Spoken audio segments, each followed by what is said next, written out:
Dana White and fans are eager to see Jon Jones face off against Tom Aspinall next, but Joe Rogan has issued a cautionary warning to Tom about stepping into the octagon with Jon. Let's dive in. But Aspinall, he and his dad, cool dudes, lovely guys as well. But he's the same height as me, if not an inch taller, but thick. And I was like, fuck, you're a lot thicker than I would expect. And the speed, that's the thing that I'm like, okay, that's the danger. But again, grappling, he's a black belt. Jon That's different. But I don't know, man. They gotta fight. But if they don't ever fight, we'll never know. Cody East, one of Jon Jones's former training partners, shared his thoughts on how he believes Jon would dominate Tom in the fight. Cody remarked, "I think Jon takes Aspinall apart, you know what I mean? I think he steps in there and makes it look effortless. I genuinely believe that. He's the best, you know what I mean? He's incredibly smart." He pointed out that Aspinall, earlier in his career, was overpowered by a wrestler and suffered a loss. If that guy was able to do that to you, imagine what Jon could do. Jon's going to come at you with various attacks and strategies. He won't play into Aspinall's game. If Aspinall wants to strike, Jon's going to wrestle.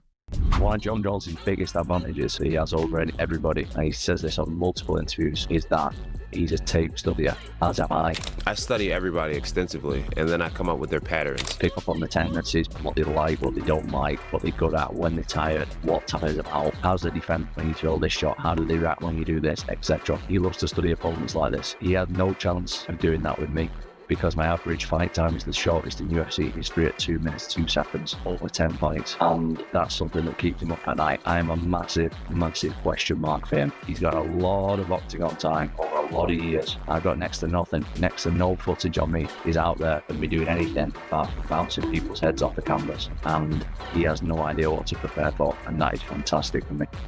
Wow, that's a great promo, Tom. If Aspinall wants to grapple, Jon's going to strike. I believe that if Jon gets paid what he's asking for, he'll take the fight. Israel Adesanya has acknowledged Tom's impressive physique and speed, but feels Jon's wrestling might be overwhelming for him. Aspinall and his dad are cool guys, really nice people. But he's built just like me, if not an inch taller, and when I saw him, I thought, damn, he's a lot thicker than I expected. His speed is what makes him dangerous, but when it comes to grappling, Jon is on a whole different level. Yeah, he's a black belt, but Jon is something else. Jason Mayhem Miller believes that the hype surrounding this fight could result in one of Jon's biggest paydays, but only if the price is right. They're throwing around figures like $30 million. Jon Jones isn't leaving his couch for anything less than 29. Jon is fighting Tom, but Jon is going to have some fun with us that he's not. Here's the problem. It's called marking out for your own gimmick. I've already watched this happen with Jon. There was, for nothing more than marketing reasons, that both Jon and Stipe would retire after this fight, and Jon grabbed it. Once upon a time, Khabib grabbed the mic and he retired, and the UFC said, no way.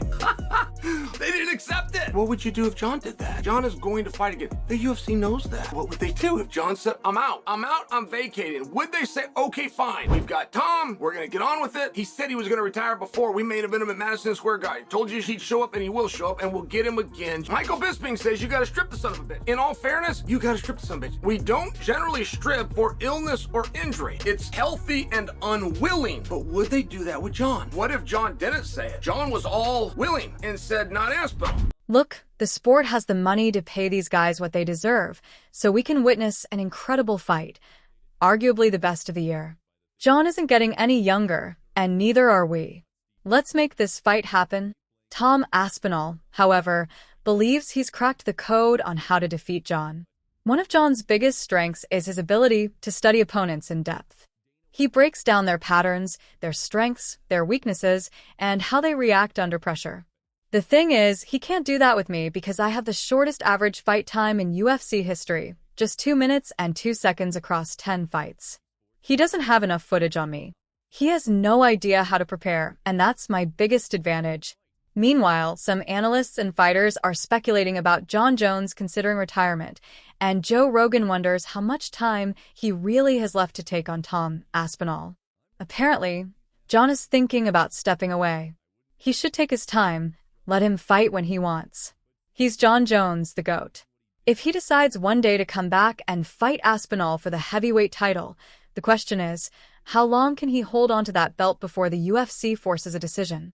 If you're a person that wants to see me really challenged, then I get it. 7 years younger, 35 pounds bigger than me. But for me, if you were my manager, if you were on my team, why not fight against Pereira, a guy who's the same age as you, and we walk around the same exact size. And he has magnificent accolades. Business-wise, it makes more sense. Fight the nobody that may be more dangerous, or fight the guy with all the accolades, who's incredibly dangerous, but it actually will affect your legacy. Me beating Cyril Gane didn't change anything for me. And it would be the same for Tom Aspinall, where when you look back and it's like Jon just beat Alex Pereira. It's bigger. It's just much bigger.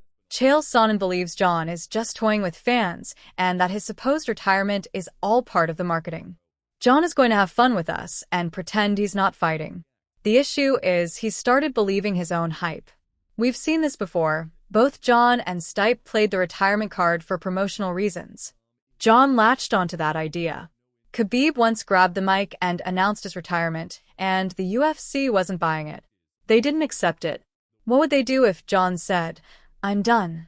I'm out. I'm vacating the belt"? Would they just move forward with Tom? The UFC knows Jon will fight again. Michael Bisping believes Tom has a real shot at defeating Jon. I was frustrated with Jon's comments during fight week when he fought Stipe Miocic. But looking back, I have to admit, he played it like a genius. He built anticipation for the fight, drove demand, and even got inside Tom's head a little. I actually think Tom could beat him in a fight, but Jon's tactics were smart. Dana White is pushing for the fight to happen, and Tom Aspinall claims that Dana told him it's a done deal. I'd bet it goes down in 2025. When Tom won in London, I was on the post-fight show and said Tom Aspinall would smoke Jon Jones. It wouldn't even be a fight. Maybe I was caught up in the moment, but it's not because I admire Tom. It's because of his sheer size, agility, and power.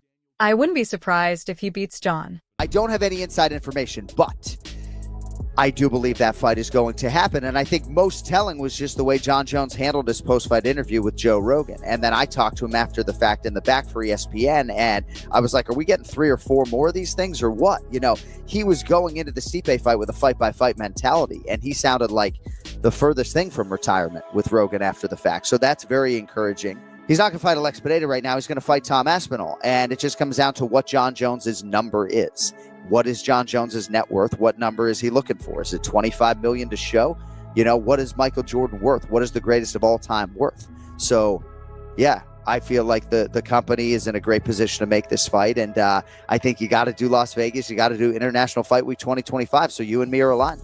I think what he wants is like that $30, $40, $50 million payday, which he so deserves at this point in time. That, yeah, I mean, Tom Aspinall could knock Jon Jones out in a minute, and I don't think it's legacy diminishing whatsoever, but you better make $30 million, because then at that point in time, maybe Jon Jones doesn't want to have another training camp and rematch Tom Aspinall or have 2 or 3 more fights, right? Because in my mind, he has 16 championship banners already hanging. So I just want to see Jon Jones get paid, and I think that's what's going to happen, and I think that's going to be the driving force. But after seeing what Jon did to Stipe, I have to admit, the fight will be tougher for Tom than I originally thought. Jon's head coach, Brandon Gibson, believes they already have a solid strategy to beat Tom. There are still plenty of habits and tendencies we can capitalize on. That's what we do, and we do it well. Every fighter presents unique challenges, but Jon has built his career on exploiting weaknesses.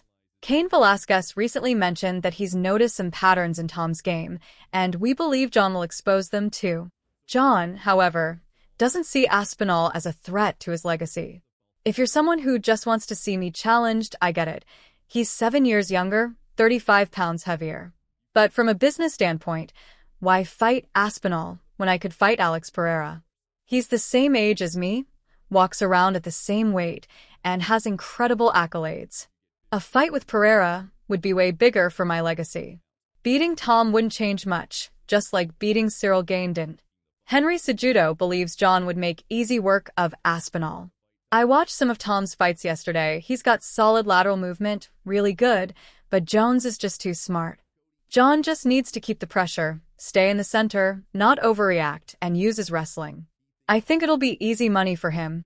Jon doesn't seem too fond of Tom either. A lot of people are hyping him up right now, but what has he really done?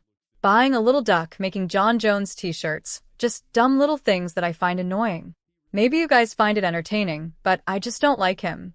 If I give him the opportunity to fight me, I want to be so well compensated that I can say, that's my __you money. That's where I'm at. I don't need him. He needs me, and that's a good place to be. Chael Sonnen believes the only way Tom beats Jon is via knockout. If Jon loses to Tom, it's going to be by knockout. And when this fight stops being a sport and becomes a real fight, around the 2 to 3 minute mark of the second round, that's when things get interesting. Daniel Cormier sees a potential fight with Tom as Jon's last big payday. The UFC could generate $16 million at the gate, plus pay-per-view revenue and sponsorships. Jon might not get $30 million, but if he asks for it and walks away with $20 or even $15 million, that's a win. Jon Anik believes the fight is inevitable. I don't have any inside info, but I'm convinced it's happening. Jon was talking like anything but a guy who's retiring. He's not fighting Alex Pereira next, he's fighting Tom Aspinall. It's just a matter of what Jon's number is. Cain Velasquez isn't betting against Jon. I've studied Tom's striking patterns, and I know Jon has too. Jon is a master at breaking down opponents. That's why I don't see Aspinall winning. Joe Rogan acknowledges Tom's striking speed but questions if he can handle Jon. Aspinall might be the fastest heavyweight ever. He moves like a 175-pounder. But what happens when he's in the second round against Jon Jones? What do you think? Will Tom Aspinall shock the world, or is Jon Jones too experienced? Let us know. Want more UFC updates? Click the video on the screen.